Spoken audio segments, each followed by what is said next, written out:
Hello, this is Rod Ovett with another Take 5. I want to get right into the message today. Just want to look at something in 2 Chronicles chapter 12.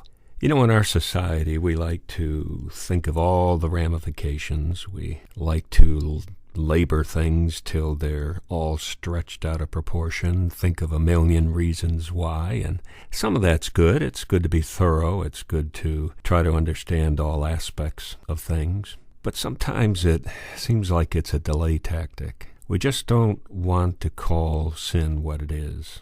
We don't want to identify our behavior because that might mean change. And in the Old Testament, they depended upon the Hebrew language, which was a lot more concrete than the Greek. A lot more, let's say non-compromising. It just calls things out. And we read in this passage in 2 Chronicles the basic underlying problem with Solomon's son, Rehoboam. Rehoboam took over the kingdom after Solomon died, and one would think, well, that's great. The lineage is going, and he's the grandson of David, and boy, this is going to be good for Israel and Judah, but it wasn't. He made some drastic mistakes. He was arrogant. His pride got the better of him.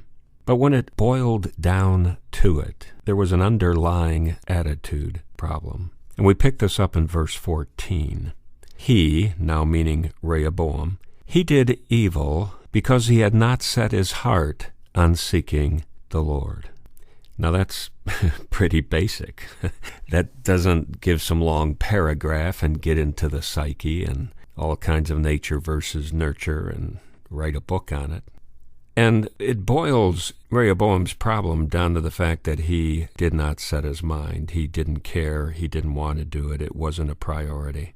And he said that the evil that he did, the reason he found himself in the spots that he was in, the reason God didn't bless, the reason that his life was a mess, was because he had not set his heart on seeking the Lord. So we look at some of the language. When it says he had not set, that Hebrew word there is kun.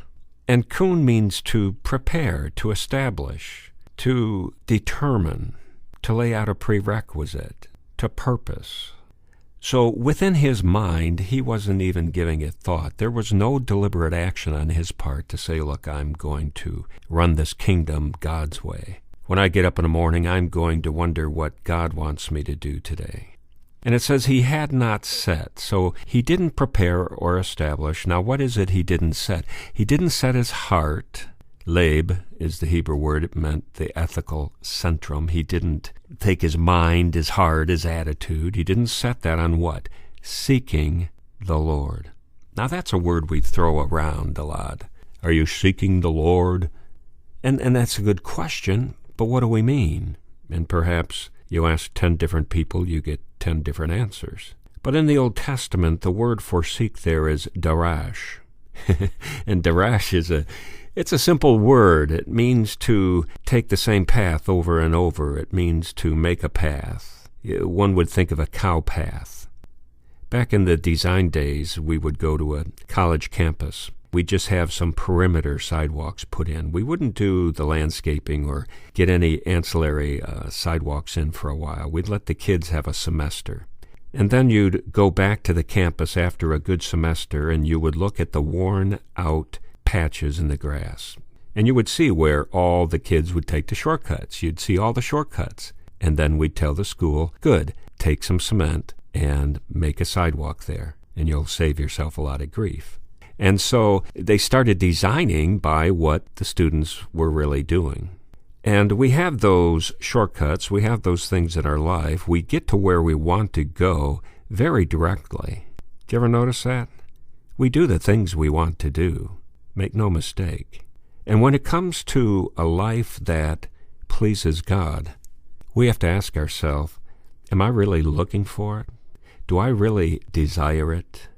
Do I prepare myself? Do I establish myself so that in my life I would make paths directly to my God? That I would make a path to areas that would please Him, to decisions that would consider what He wants.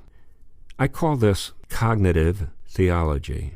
Our theology is only as good as what we cognitively set out to do. What's in our mind? What is it we want to do? If we're thinking about God, which is theology, by the way, if we're thinking about God when we set out to do things, then we will not be doing evil things. You want to do good things, you want to have a life worth living, you want to have joy and peace, then we need to set our hearts, establish our hearts to take the paths that go directly God's way. You do that, and you're sure to have a blessed day.